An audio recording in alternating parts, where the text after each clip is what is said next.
Oh, hopefully.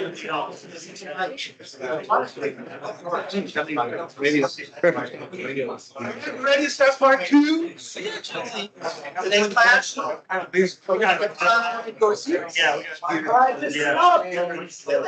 That would be fantastic. Yeah, we're about to start out, so if you can, Yeah. we're gonna start out. So if you can find your seats and close your mouths and we all. We're recording, by the way, so Ralph, if you could cut this first 15 seconds out, that would be fantastic. Yes, thank you. Too much, probably. Thanks again for coming. We're going to talk about something that was developed over the last several months. It's a policy that can be adopted by HJ, by radio shops, that informs building owners, commercial building owners, and actually any stakeholder involved in these BDA systems, ERC systems, of best practices and what the requirements are specifically for Douglas County Radio Shop, as these BDA systems have a tendency to impact the what I'm going to call the macro network or the tower-based network. So I've got a presentation for maybe 20 or 30 minutes. I can take questions throughout. I think we have enough time. And then Stephen from Douglas County Radio Shop to have a presentation on a real life case or a real world case study scenario that Douglas County Radio Shop recently, maybe about 4 weeks or something, came up that had a BDA system that had a odd impact on the macro network. And he'll walk you through that. There's a real life story of how these systems can potentially negatively impact the macro. I'll use the word macro. When I say macro, I mean tower-based radio system. I'm not going to say ERCs, it's too many syllables. BDA is three syllables, but I can say it a lot faster. So we're talking about BDA system. How many folks are in building department? Fire? And then radio. Good, it's a good mix, good mix. If I'm going to, this will have a tendency to go pretty deep into the math. Don't be glazed over. If you're on the fire side, don't worry, because it's this all this math is kind of embedded into this policy that we're going to be talking about. And it's kind of like the math is kind of pre-done for that's involved. All right. By the way, I'm Vince Varga, Castle Rock Microwave. Castle Rock Microwave?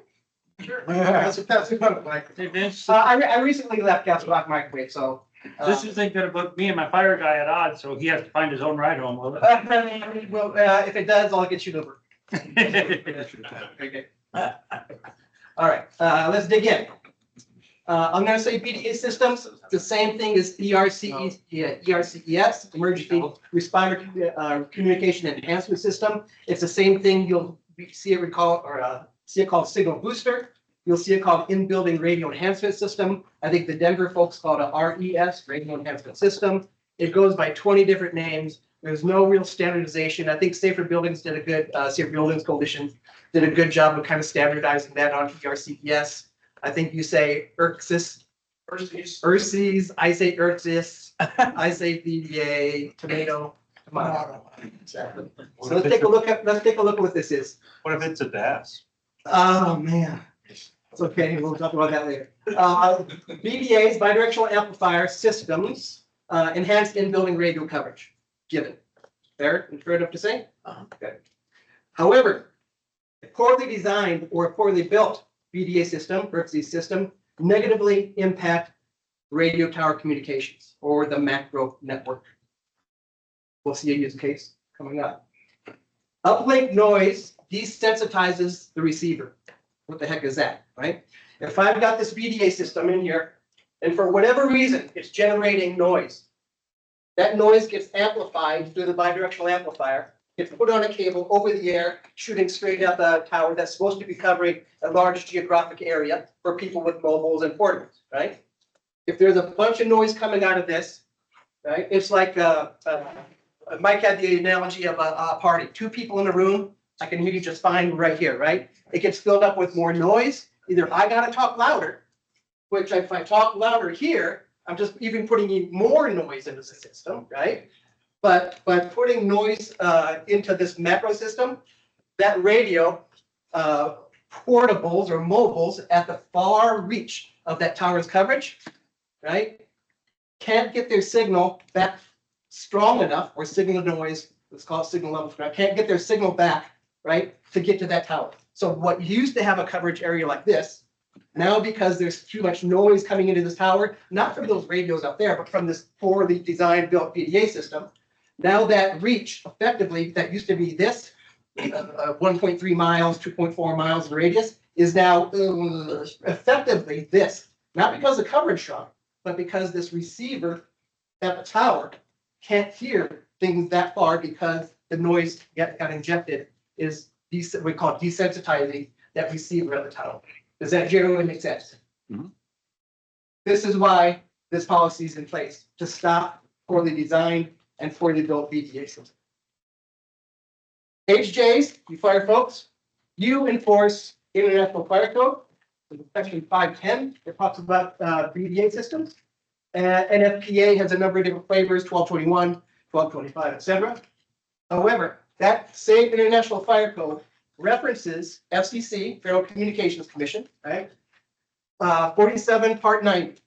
And in that FCC, Part 90, talks about the use of signal boosters. The licensee, which the AHJ is fire, you're not, generally speaking, you're not the license holder. You're not the FCC radio frequency license holder. In Douglas County, that's Douglas County Radio Shop is, okay?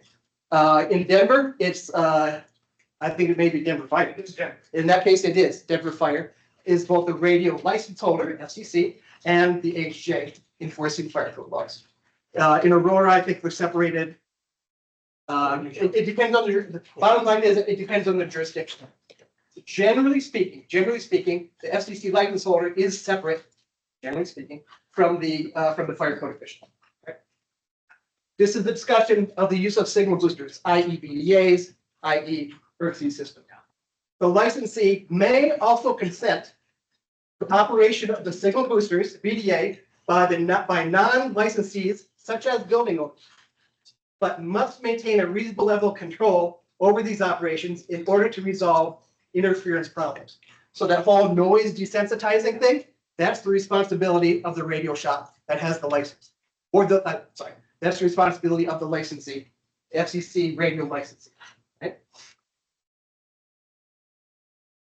Does that consent happen? Does the consent by the license holder to the building owner that's operating a BDA, does that consent happen? Not often enough. It's starting to. It's starting to. It's starting to. The reason we did this policy, a mutually agreed policy between the HJ and the radio shop, right, can bring the HJ and licensee together with common goals. What are the common goals? Protect the in-building first responders by having good radio communications, and protect the macro, protect the tower-based system so that it maintains healthy and provides coverage to all first responders, right, in the geography for which it was designed and built and operated. Right? And effectively, we just talked about it, protecting that macro network protects first responders as well. All right. So this policy. I was going to use the presentation, but okay. Okay. I've got a different presentation that's slightly different. This is a good job. The goals of this policy. Number one, do not impose on the realm of the HJ. Number two, protect the macro network, protect the tower-based network. Three, give good direction and meaningful information to systems integrators, i.e. the contractors that are doing the design and build of these BDA systems. And number four, set commercially reasonable requirements, right? This policy, and we'll give you kind of a timetable, but this policy could say things like make this the gold, your BDA system should be the gold standard, right? And instead of costing roughly $1 a square foot for a building with these. It could cost $10 a square foot. That's unreasonable burden to put on a commercial building, right? So we try to be commercially reasonable as well and be sensitive to the other stakeholder, which is the building owner. This policy encompasses about 200 hours over about a 7-month period. Does that seem about right, Jeff?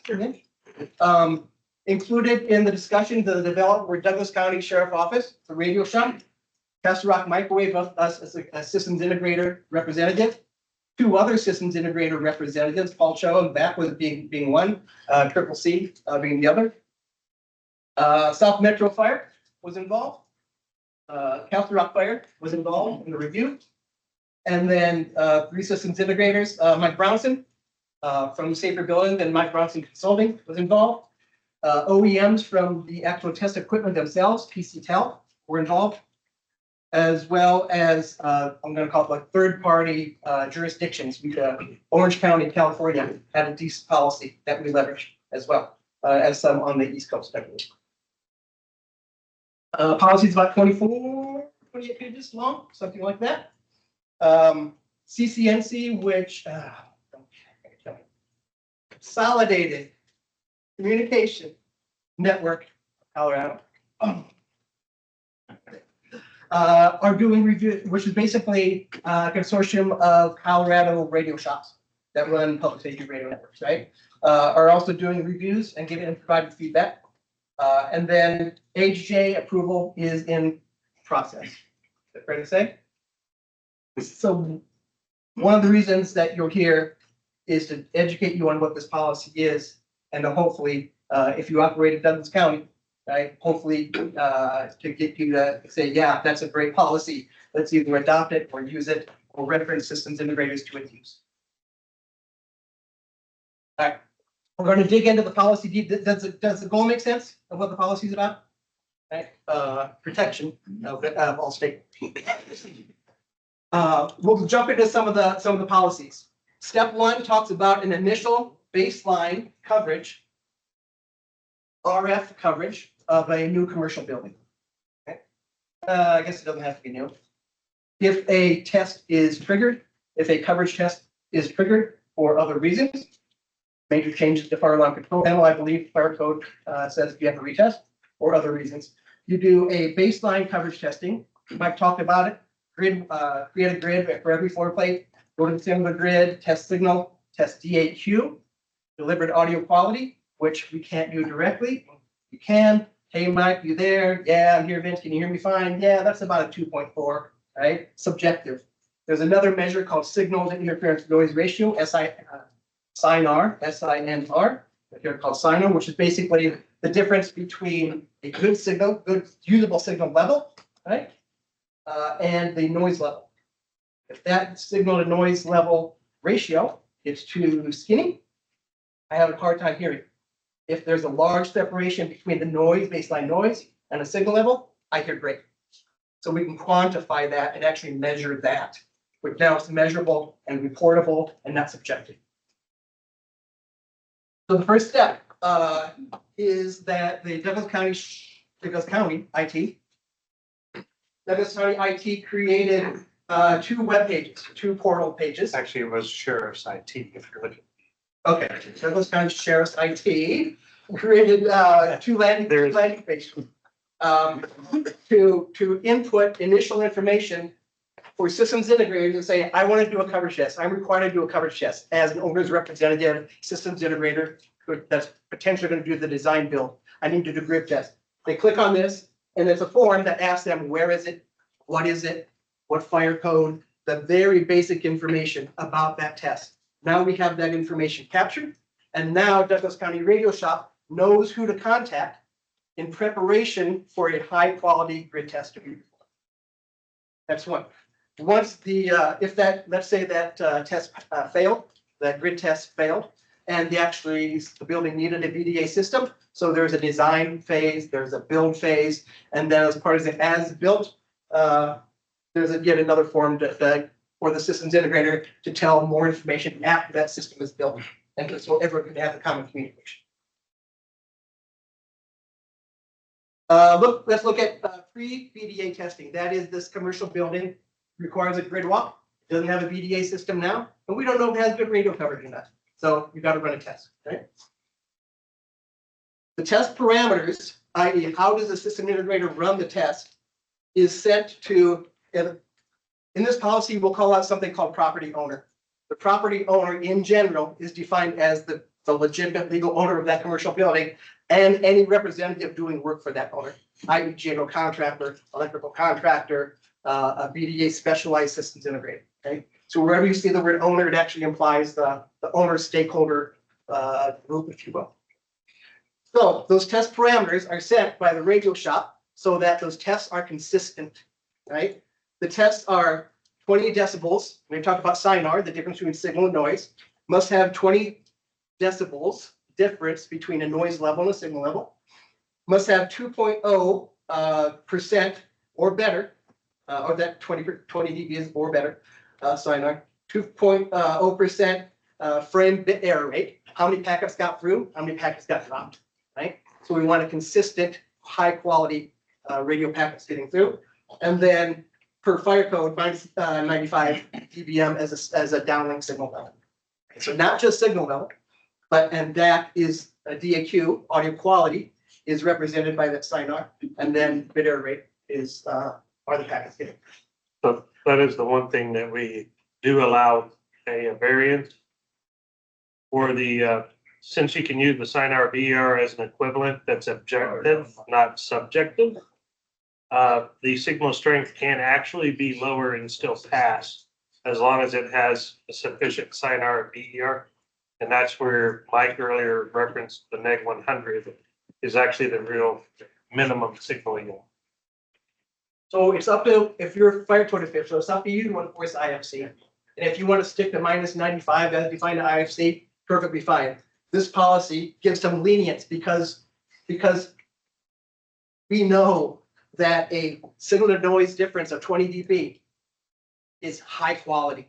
With a bit error rate below 2% is high quality, and you will get high quality voice both in the uplink and the downlink, right? That minus 95, I'm not going to say who cares, but that minus 95 is here.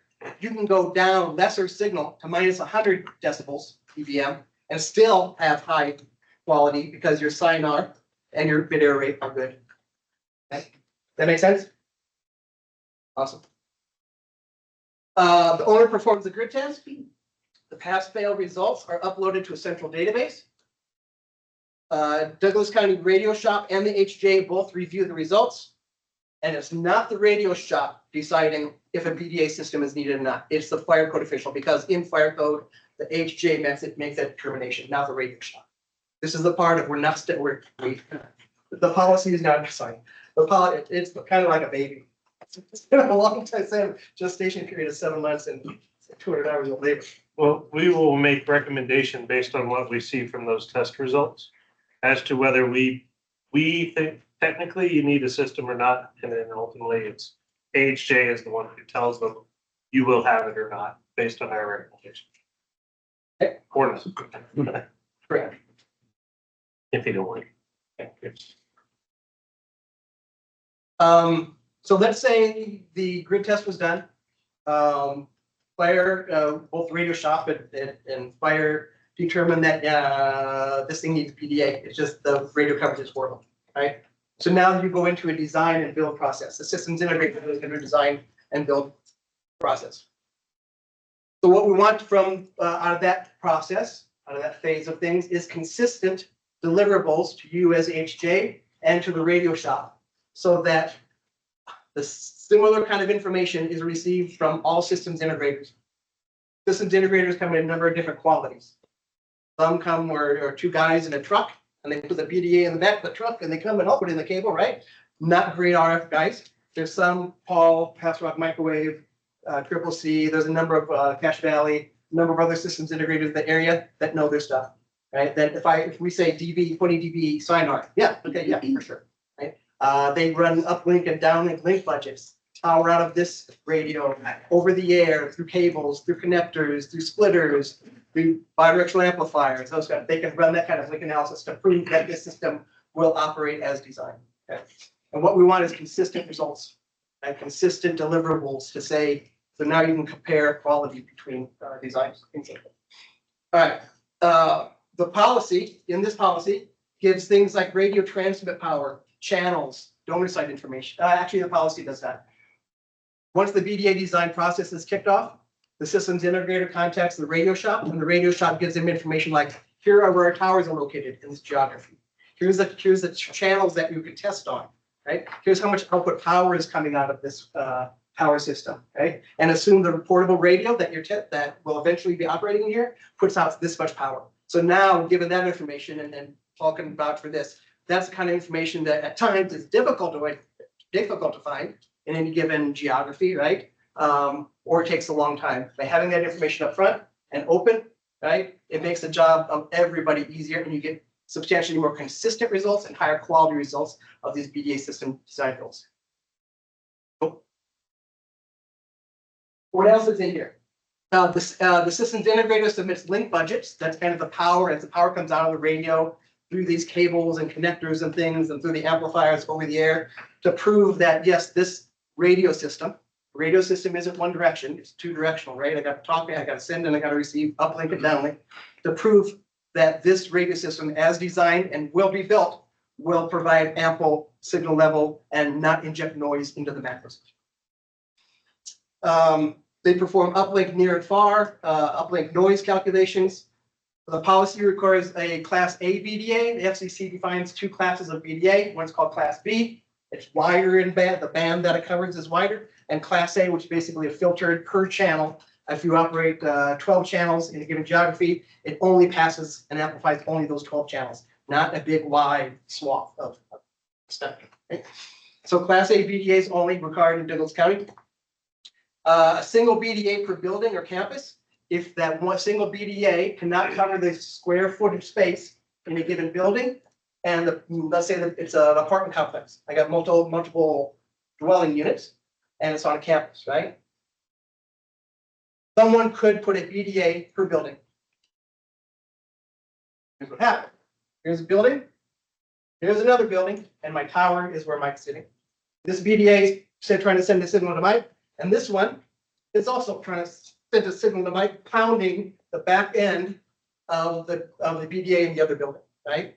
That's bad, generally bad. You get loops, you get oscillations, you get wah, wah, wah, wah, wah, generally bad practice. If it's a multi-building campus, there's fiber BDAs, that is a main bidirectional amplifier, and then fiber optics to go to remote units. So effectively, you're only sending and receiving from one unit, everything else is connected by fiber.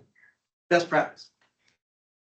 On the downlink, we want to, Mike made this point earlier, we want to minimize the gain, how much that amplification is happening, right? And we want minimum lead out from the building coverage inside to outside.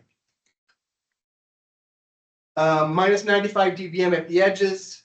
We want a balanced system as well. We don't want a single BDA and all that radio power through a set of antennas is going to the left side of the building and the right side of the building is starved, right? A balanced system makes the output power on the downlink almost equivalent. So if I've got a power level of 1 coming out of this antenna, I should see about a power level of 1 coming out of all the other antennas. On the uplink, that is from portable radio inside the building out through the BDA system to the tower. We want to minimize that bidirectional amplifier gain as well. We want to minimize the transmit power and minimize the noise. And we're saying a delta of, some of this is getting to a little bit of minutia, and I can see the eyes blazing, which is okay. But just to know, let me just cut it off there on this, to know that the math has been done, and the math's done for good reasons and to protect all stakeholders, right? So I'm going to skip kind of that minutia part. But I do want to talk about beam width a little bit. All these BDA systems on the rooftop, you've got a donor antenna. That donor antenna is a rooftop antenna that points to the generally speaking, the closest tower, closest radio tower. We don't want that antenna to broadcast in a big white swath like that, because now I could potentially be interfering with a bunch of other things. We want that beam of that antenna to be pretty tight, right? And so we talk about beam width in this policy as well. And then emergency RF power. turn off power. So this is a switch, could be a manual switch, or a logical over the network switch control to be able to disable that BDA from transmitting or from transmitting or amplifying signal. Why? BDAs can go haywire, potentially. In the off chance that a BDA goes a little bit crazy, someone turns up the gain all the way, a wall gets knocked down, I start to go into this phenomenon called oscillation. Think about a rock concert. If I put my microphone here, right, and my speakers are right there, right? I get a hello, hello, hello, hello, hello, hello, hello, right? We want to stop that. That's called oscillation. It happens in the radio frequency world as well. To stop that, if that were to happen, it causes bad things to happen on the macro network. Is that what your example is going to be in there? Stephen's going to tell us about a real world example of that, where that happened. So we want to stop that from happening and give the radio shop the control to be able to say, turn off the BDA, right? Not power the whole thing down, turn off the radio. Acceptance testing. So this is after the BDA system has been designed. Quick about one slide, I just had a Yeah. question about like the single BDA per building versus the campus. Yes. So like, I mean, Arapahoe, Douglas, Jefferson, they're all having tremendous growth in buildings, so it's like different owners are building all these things. So if building A is built first, and they got a single BDA, and you get the next one, and they got a single BDA, and they're all pointed pretty much at each other. Are you having a retrofit at some point to, And I don't have Jeff's group to what could happen okay, negatively, because I'm not in a position to say, but generally what the policy says is that if it's the same commercial property owner sure, and they know that that a building campus is going to be built in phase 1, phase 2, phase 3, let us know that ahead of time and prepare for a fiber-based BDA such that you don't do BDA. Okay. So just The same owner. same, correct, same owner. And We that can't is- force communication between different commercial. That is actually one of the questions that we asked on that form when they submitted initially. Is this a one time we're building, we're done? Or is this a phased project where, you know, we need to address that? Because if you get, like you said earlier, you get 4 or 5 of these things pretty much in line looking at each other, they all start yelling in each other's ear, and you will pick down the radius. That is supposed to be supporting that. Nick, Joe, go ahead. Your answer. Thank you. Right, make sense? yeah, that makes sense. Awesome. All right, so now that the BDA, we're forward in time, the BDA has been designed and built, and we're ready to do acceptance testing. Before that BDA can transmit anything, the license holder, in this case Douglas County Radio Shop, needs to give permission to put that BDA on air, if you will, right? Douglas County Radio Shop, knowing because the forms have been filled out, because submittals have happened, because they review designs as the HJs have reviewed design, right? We'll know that the acceptance testing is soon to happen, right? Douglas County Radio Shop, as license holder, will give a temporary approval. You can operate this BDA for, I don't know, a month or something as you're doing the testing, or a day. I generally just say it as your provisional rebroadcast authorization covers the system installation, optimization, and testing phases of the project. Perfect. That way, if they have date delays, whatever, Correct. we don't have to. do it. Yeah, commercial properties can be delayed, right? Hey, we ran out of money, you know, or whatever it might be, or the elevator didn't come in time, whatever it might be. So provisional, temporary retransmission from the radio shop, all code mandated tests, that's HJ's realm, right? You perform all those tests as required as a HJ. The policy does talk about on the downlink, that is from the tower down into the building, right? To measure the donor signal level, the signal level as it's coming from the tower to the building, as well as a SINAR. I'm gonna start using SINAR instead of, with fairness, always radio, because that's too social. The donor service antenna isolation to prevent that wah, right? You have to have those inside antennas physically in RF separated from the outside donor antenna. You don't get that wah and bad things happen. So we want to prove that oscillation will not happen and it's protected. Indoor antenna signal verification, where the signal level is coming out. exterior RF leakage out of the building from inside to out of the building. And that's on the downlink. So from tower down, from the uplink, from portable radio out through the BDA system back to the tower. Look at noise and channel power, and then do some near and far signal testing and look at sign off. Near far testing is, I'll take a minute. Near far testing, let's say this building has a BDA system in it. I'm a tester and there's a donor, there's an inside antenna right above my head, but the next antenna isn't until 3/4 down that hallway, okay? The signal coming out of my portable radio is pretty constant at 34. That's 34 dBm, relatively high. This antenna, through all the cabling and get back to the BDA, looks like this portable radio is pretty close. It's coming in hot. The signal is pretty hot because I'm right under an antenna. However, that antenna that's down the hallway also hears this radio system, right? So what you, but its signal is substantially less because it's got to go through all this air, through that door, through that wall, through that wall, through that door, through that wall, through the elevator thing, before it gets to their antenna, right? So it's going to see the signal comes to the same device, super hot and probably super weak. These BDA systems have a range by which they can amplify the signals. That range is not infinite.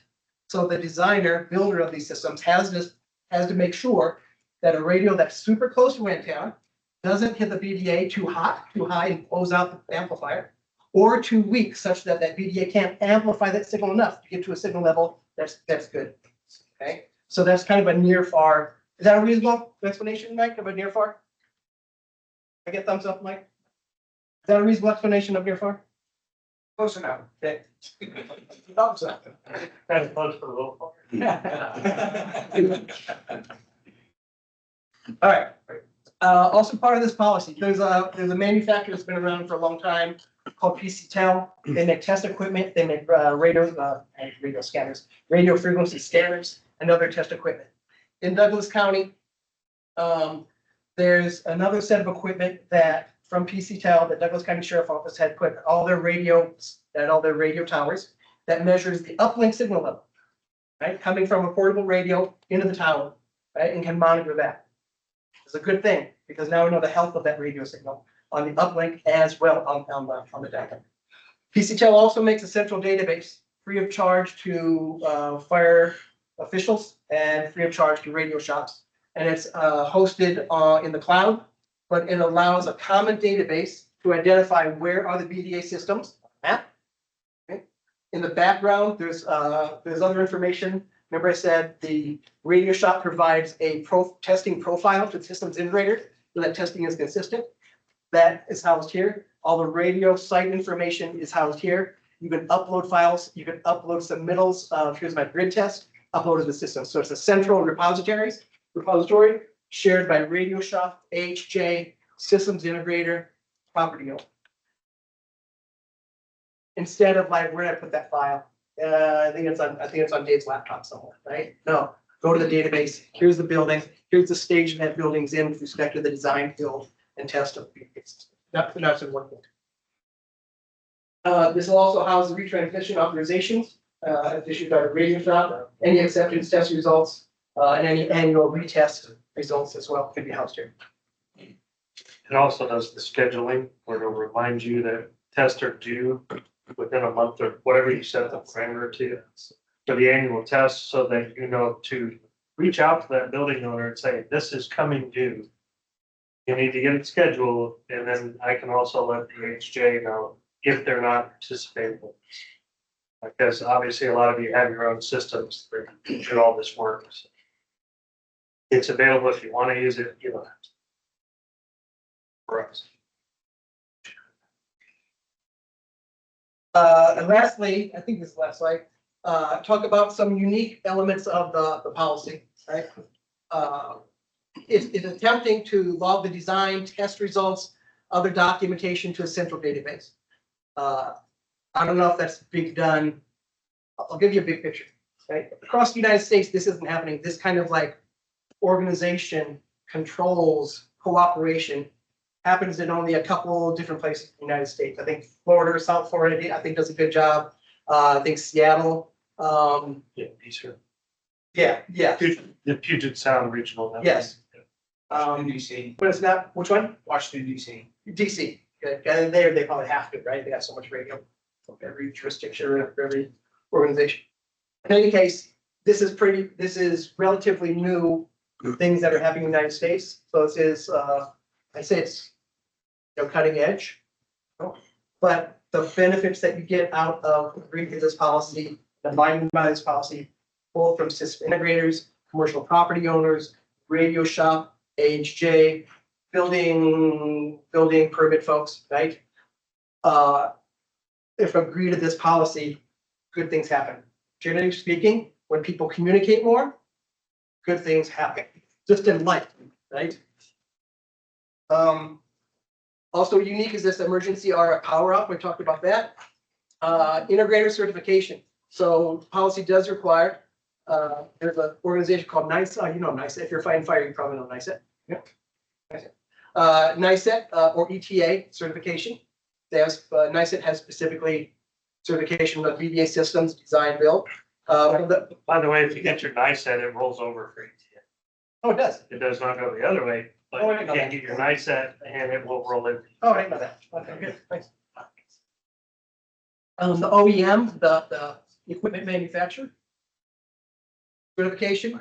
IB Wave is a computer design tool that you can bring in floor plans and then place elements of the BDA system, and it'll predict what that RF radio coverage looks like.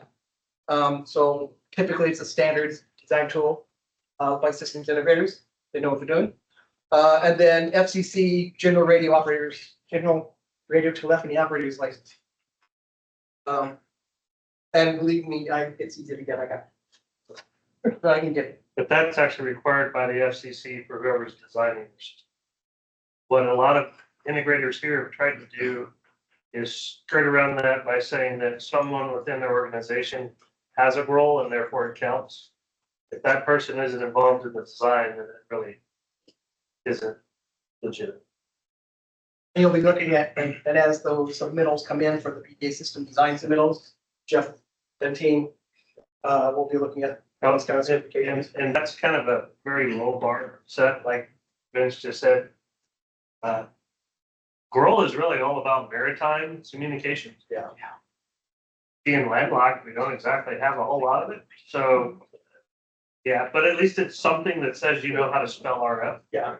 I think Or that, Goldman and Fire Code was probably 2012 or something, right? And it was the only real, like the closest certain of the FCC and the ISC that had something to do with radio.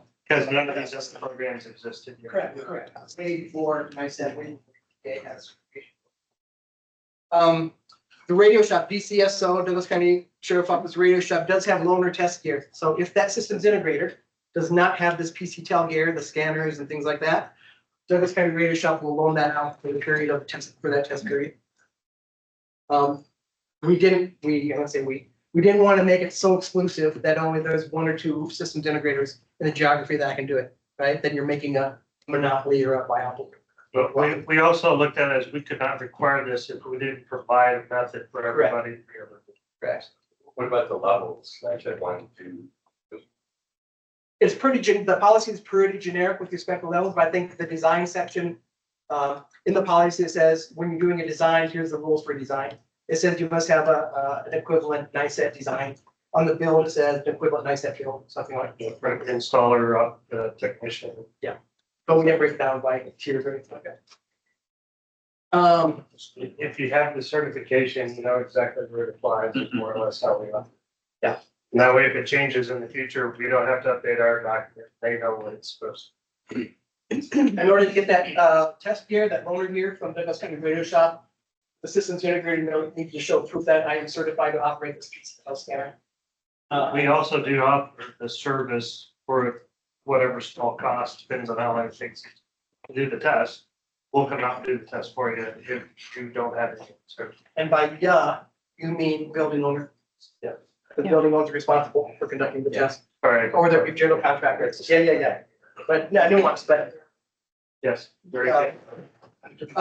We talked about Class A and Class B, one of the PDAs, only Class A. Class A reduces the noise level substantially. And FCC does require registration of Class B BDAs. This policy says you as an owner and implementer of this BDA system, register with the FCC this Class A in bid as well. And then an annual letter of retransmission, radio transmission, in this case by Douglas County Radio. Douglas County Sheriff Office Radio Shop is going to be required on an annual basis so that the BDA system is not forgotten about. And that relicensing, reauthorization, of that retransmission licensing. This really comes into play, about 7, 8 years ago. We added a whole bunch of capacity to our radio sites that happened to be in the 700 megahertz frequency. A lot of those BDAs that were installed previously were 800 only BDAs, 800 megahertz. So about a third of our capacity was not being rebroadcast. So if you happen to be in that building trying to talk on a busy day, you're most likely using the 700, you're not talking. So we started finding a lot of this in the last few years. And that's why we want to make sure we have that annual in there so we can catch these things, work with the building owner and the integrator to get that result. We've even found ones that were, plans were approved as a 700, 800, 800 only got installed. BDA that only out there getting it right. Because it was cheaper. I'm gonna switch over, Stephen, you ready?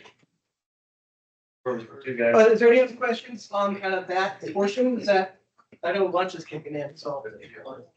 Yeah, everybody get I'll let that, but, does it make sense? Generally speaking? Yeah. Yeah, awesome. Okay. Let's get.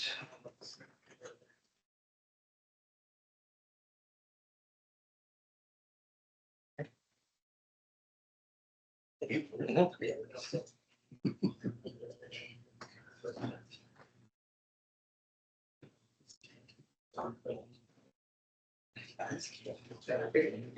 how to use it. Short and sweet. I don't have a fancy PowerPoint like. Can you introduce yourself, please? I'm Stephen Smith. I work with the Douglas County Radio Shop. I don't know. I got about 20 years of wireless experience. I worked cellular industry before here. I've been in Douglas County for almost a year and a half now. On the morning of May 31st, we got illegal carrier alarms on our northern cell on the Douglas County North simulcast system. We worked with the state DTR and we narrowed it down to be the Hess Tower right above Hess Reservoir owned by South Metro. We logged into our PCTEL signal monitor spectrum analyzer, and we noticed an elevated noise floor. So typically noise floor is usually around 110, 120. On this site, it's usually around 110 because it's way up on the hill, overlooks Denver, carries a lot of traffic. So I called up Nick and asked for some help. Nick and I raced out there as quick as we could to try and find out what happened.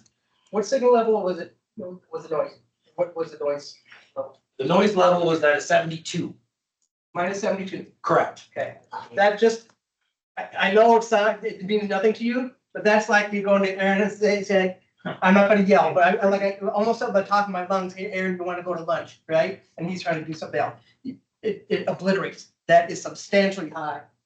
And I got the video, so it gets better. Okay. So Nick and I show up at the Hess site up on the hill, and we get out our spectrum analyzer, our handheld spectrum analyzer, and a directional antenna, and we start swinging it around, and we're walking around on that hilltop, and we narrow it down, and we decide that it's coming from this area over by Ridgegate and Havana Street. And we can see from that hilltop that there's a bunch of construction going on. We can see they're building a neighborhood. We can see a couple high-rise, 8-story buildings being built. And so we jump in the truck. I start driving. Nick's running the spectrum analyzer from the passenger seat. And we run down and we come down. And when we're coming down to on the frontage road on Havana Street, we have no noise floor. And we come around the corner, around this hillside, and bam, shoots through the roof. We can see that loud noise just across the full spectrum. The moment we went through this stoplight at High Note and Havana, dropped to the floor and was quiet. Because that directional antenna was pointed straight north. We knew that we had passed whatever the signal noise was. So I slammed on the brakes, back in here safely. We jump out and we go into the building and we find some fire alarm guys installing fire alarm systems. And we say, hey, did y'all install a BDA here? And they're like, yeah. We're like, is it on? And they're like, well, yeah, it's on. I was like, okay, well, we need to find it. We need to try and turn it off because I think that y'all are causing interference in our system. You can actually see here, these spikes are radio traffic. So we only have just a few spikes coming through that loud noise floor, right? So the baseline is the noise, Yeah, right? The actual small, that's the little pop-ups. Yeah. That's actually talk traffic. That's actually someone trying to talk on the radio, trying to cut through the noise, right? And bear in mind, this is an 18-channel site, so you should be Wow. seeing at least 10 to 12, almost at any point coming through them. Yeah. so this is just the receive. So these are the channels that the radios utilize to talk to our tower. And they're within this window. We have 18 channels in here.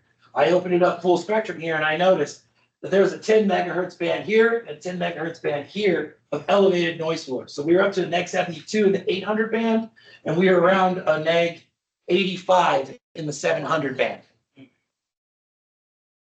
Which, You by the can way, actually see the that's rate. 10 dB hotter than the system is required to provide your signal by code. So imagine, see if I can do that again. This radio signal that comes in here, right in here, somewhere here, you see a spike. That radio spike's down in here.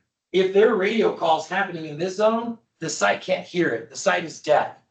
So that neg 72, basically, 12 of our 18 channels are deaf on the Hess Tower. And that Hess Tower covers Parker, all of that 470 region, a big portion of Lone Tree. All the calls in that area cannot be heard by the system. It's Centennial Airport, the I-25 corridor right there.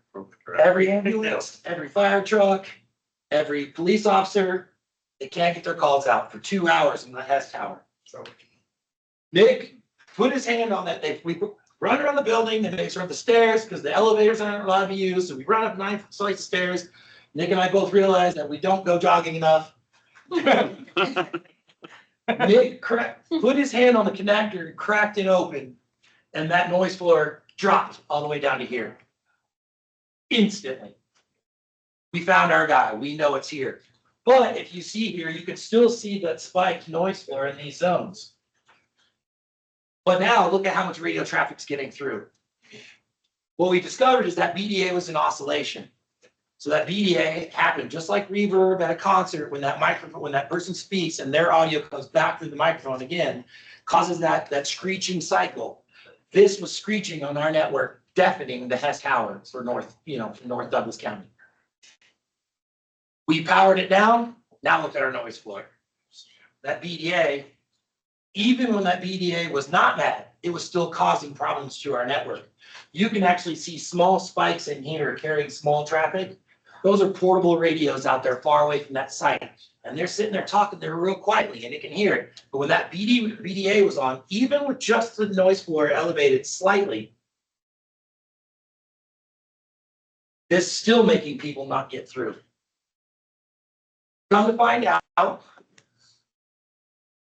get that going. Come to find out, the installer had turned the BDA all the way up to 80 dB of gain. Which, if anyone remembers from Mike's presentation earlier, that's an instant tell. He installed the antenna at the center of the building. The drawing had shown it being built on the north face. They designed this system without our tower in mind. So the designer put the antenna on the north side of the building up against the wall. Yes, they had not previously coordinated with us at all. Imagine this building runs east to west. So it's in the center of the building. Well, they put it right in the smack center of the building. Then they turn that antenna to the southwest and they shoot that antenna across their whole building. Now what happens is those donor antennas on the 9th floor, on the top floor, when that BDA receives a signal, it cycles through. So you key up, it comes out that donor antenna, goes right back in, right into the building antenna, and it just cycles. Nice. So we powered it down, and we're having to relocate that antenna to the end of the building, closest to the tower, to resolve that oscillation issue. FYI, in that policy, talks about the donor antenna on the roof and where to place it. So, right, so The other take back is we were never alerted of this install. the general contractors had opened a permit with South Metro Fire. And they had done the testing and submitted to South Metro Fire. But South Metro realized, okay, this does fail, it does meet the BDA, go ahead and do it, and we were never notified. If we had been notified, we would have told them, hey, you can't put the antenna on the north side of that building. You need to be on the east side of that building, closer to the tower.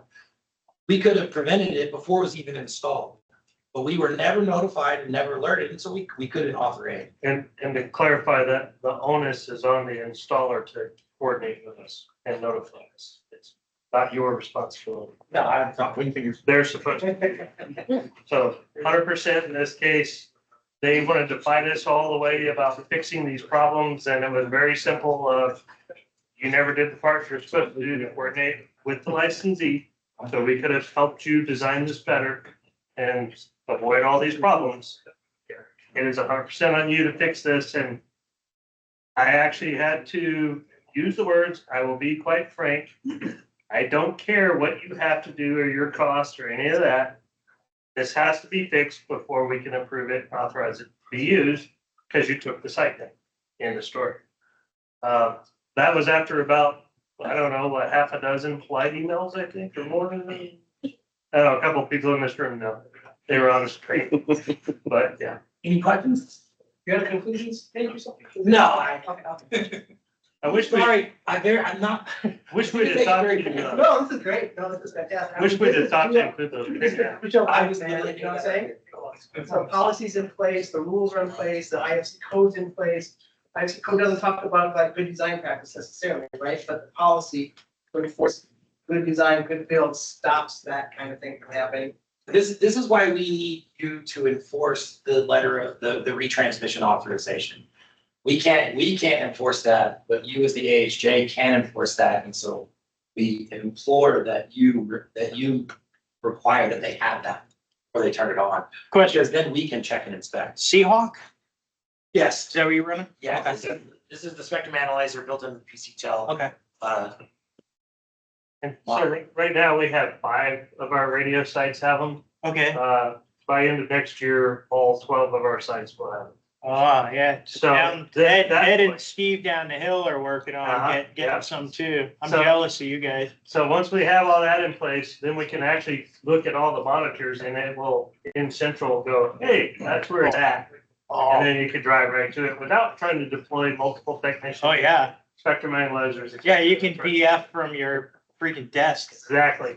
That's sweet. Okay. As this is a simulcast system, so you have multiple towers working on the same frequencies. How much of this issue bleed into other places? Like Case was total for those 2 hours. How about other sites far away, like Larkspur got impacted? We don't know. I honestly, I can't tell you. I don't think that we likely took interference on the DC North system. I think it's probably more likely that Arapahoe was taking interference off this. Yeah, That's, I was just talking with John about that one of their sites is the Chevron building 2-3 miles north of this.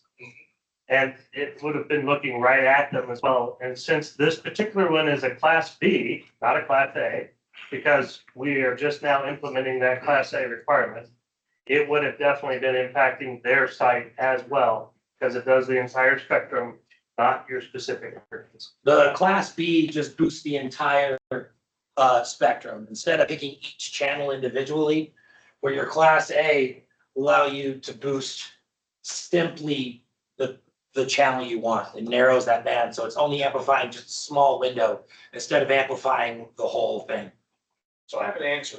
So your noise floor is 72. You said normal noise floor is 110. That's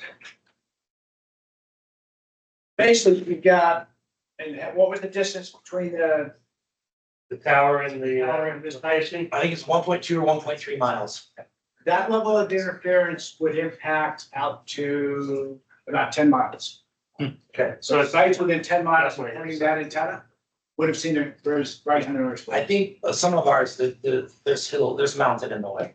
yeah, there's big rocks fortunately, otherwise it would have hit Rocky Point, Silver Heights, past But then, probably Smoky. but you take like the Denver Metro Bowl.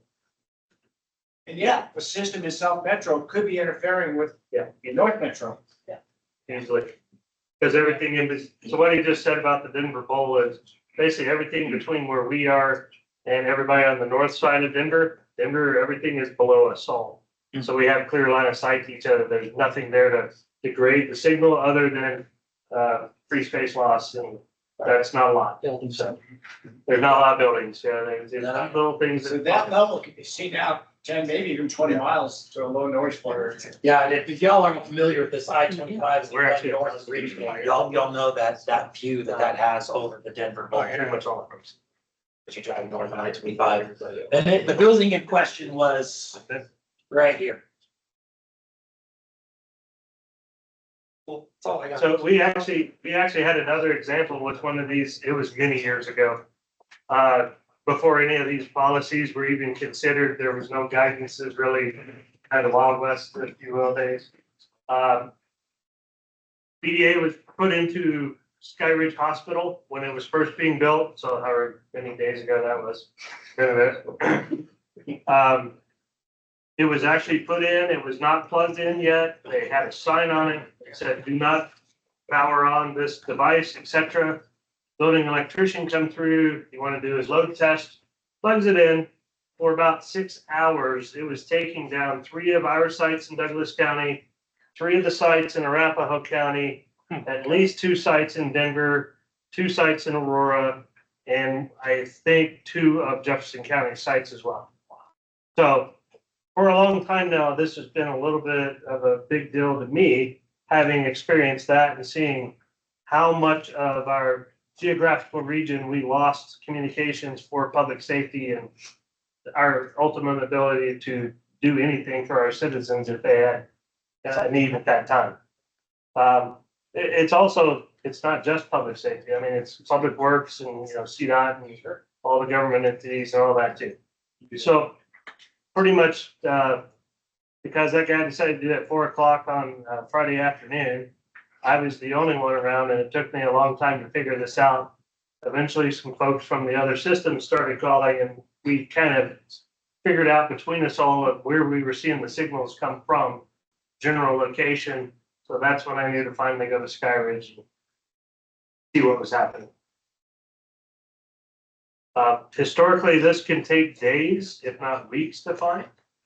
But fortunately, with the systems we have in place now, you saw the result of what Stephen presented and how fast we were able to find it. So I think, About 2 hours? I think it's less than 2 hours. we can get fast. And that's probably because I was talking to him about it, so let him go there. So, and these sort of instances, so Safer Buildings Coalition, I've been participating with them as a volunteer for probably better than 10 years now, and I think I like what they're doing, but so they've done a number of polls, surveys, I guess the better word, to see how many jurisdictions have had instances of BDA caused interference. It is the vast majority.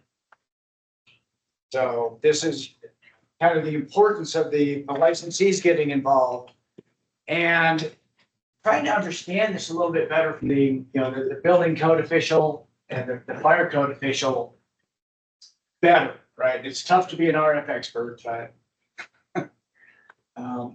Paul, did you have another question you had? Alluded to the elevator coverage, that's been kind of inconsistent. Yeah. Within organizations that do require elevator coverage inside the elevator. And if so, we have seen putting antennas outside of elevators. That doesn't have authority either. So we have on occasion put antennas in the elevator shaft, but then I hear 50-50 that you cannot do that. There are people said you can, but And if you get the shaftway contract, you can if you get the shaftway contractor and the code official's approval. But yeah, in other words, getting elevator coverage is not an easy task. Oftentimes you can get elevator coverage through antennas in the lobbies. If there's an antenna in every elevator lobby, but anyway, it's Steve, I guess, aware that elevator coverage, while valuable, can be tricky from an RF perspective. We just gotta know if we require. it. But, Yeah. good point. And Well, it's like I started my session, before lunch about just make it clear what your requirements are. Be very transparent.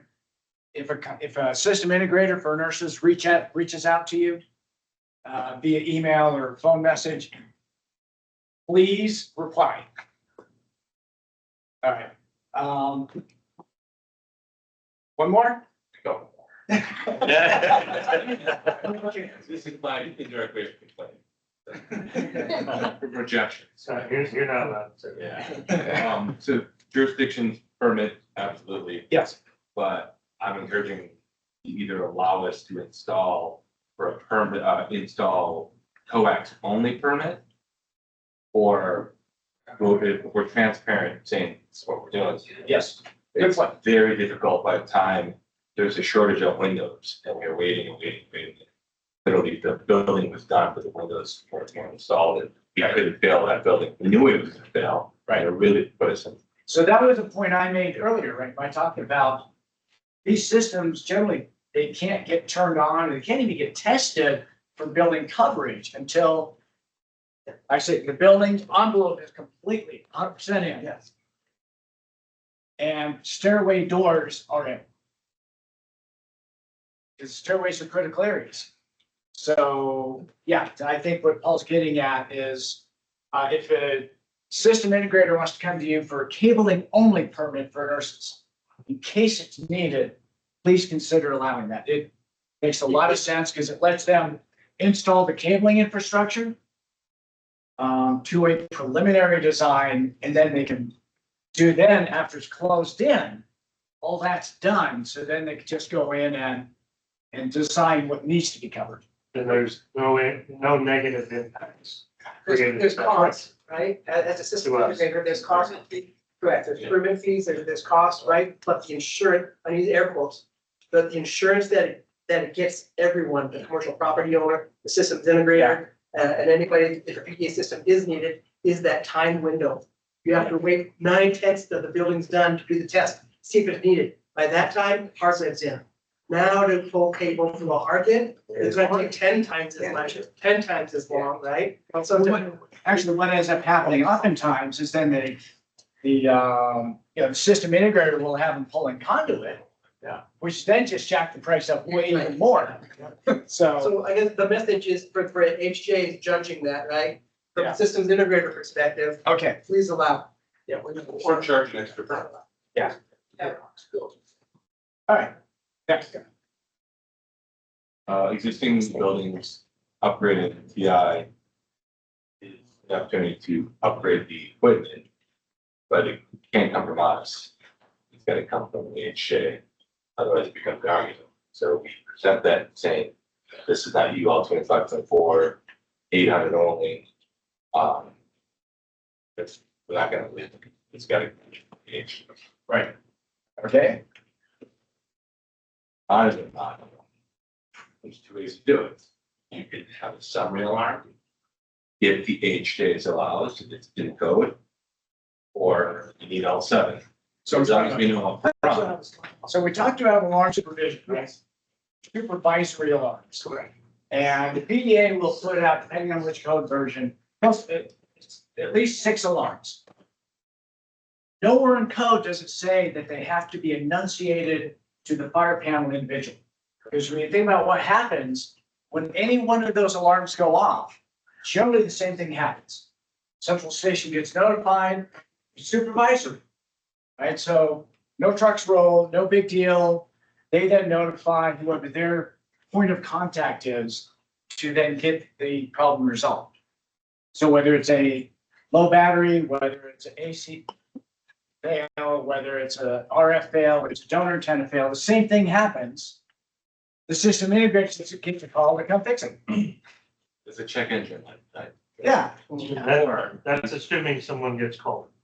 Because in many cases, while we were trying to install or test systems, what I observed was And in schools especially, Yeah. principal stands up and goes, I'm trying to talk on the phone, turn that damn thing off. They silence it and that's the end of it.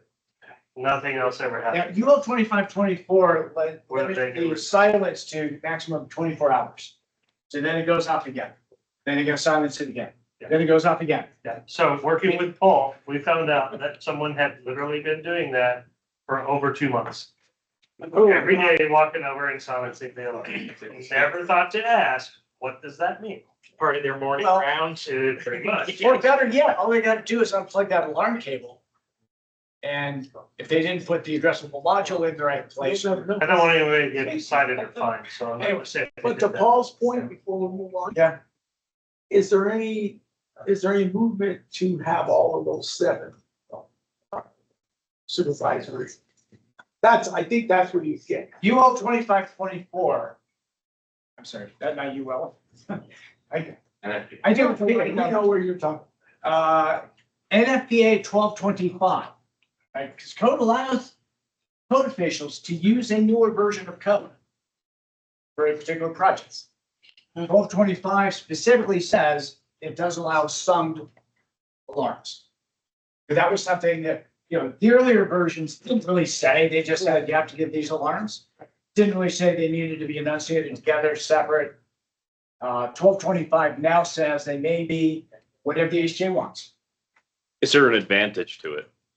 Is there an advantage to doing it separately? Well, Jeff thinks so. You want certain alarms. So if you see in our document, there's 4 of them that we want specifically notified and called out because they are service impacting to that BDA.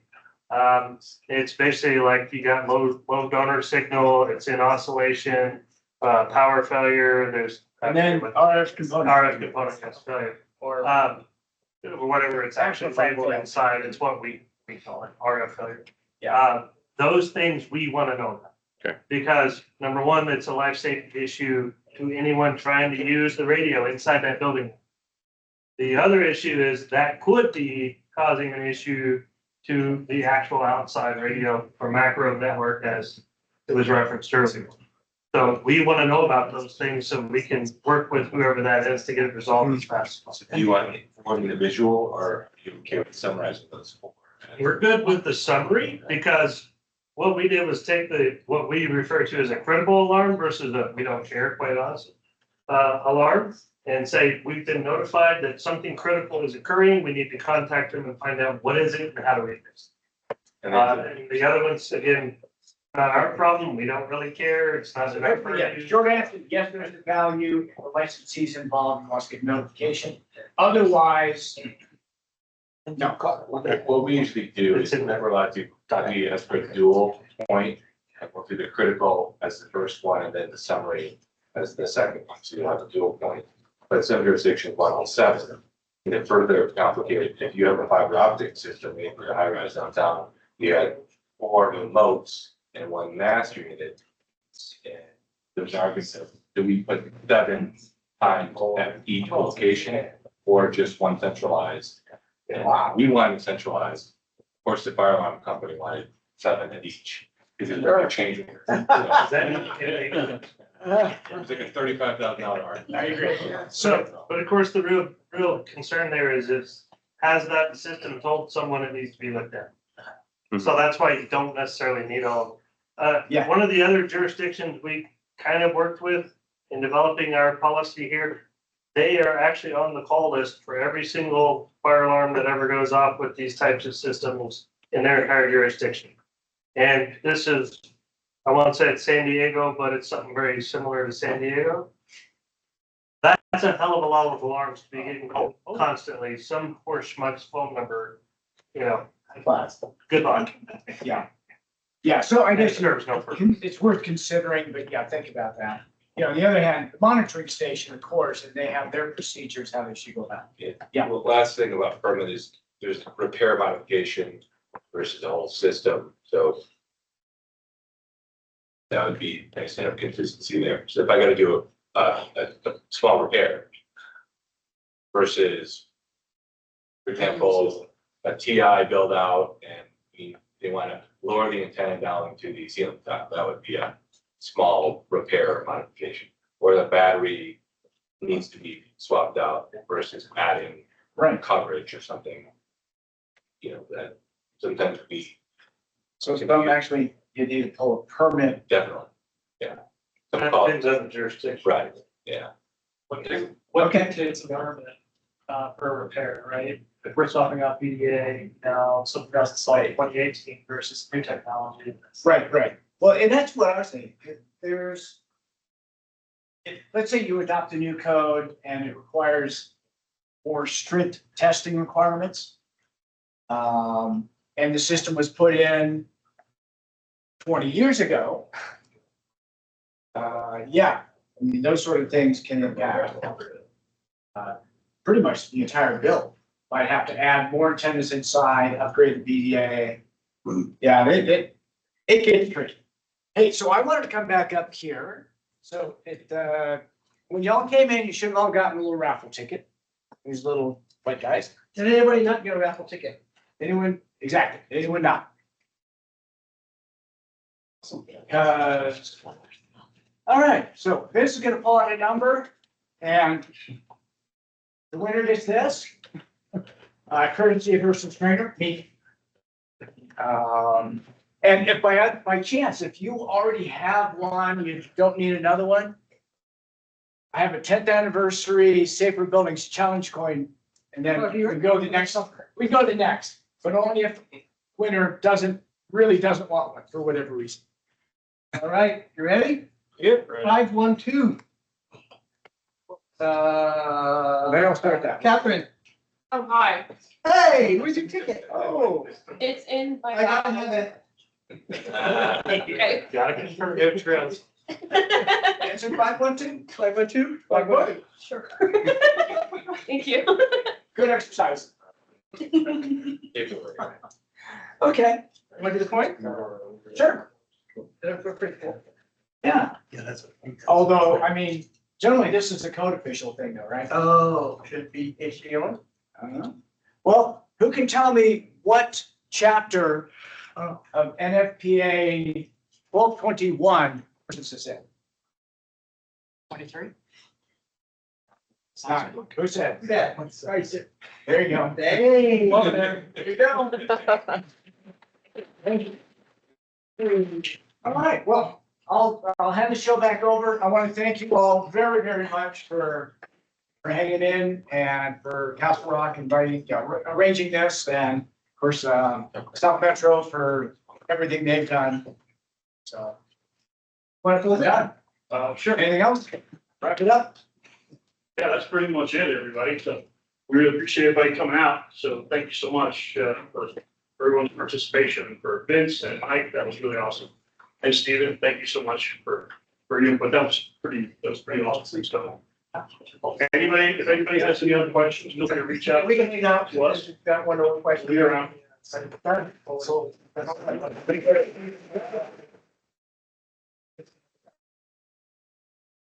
Yeah,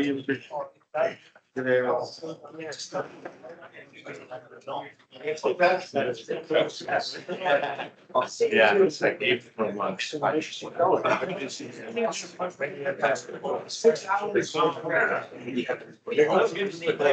good to see us. Yes, yeah, thank you, Jack. Take care of things. Yeah.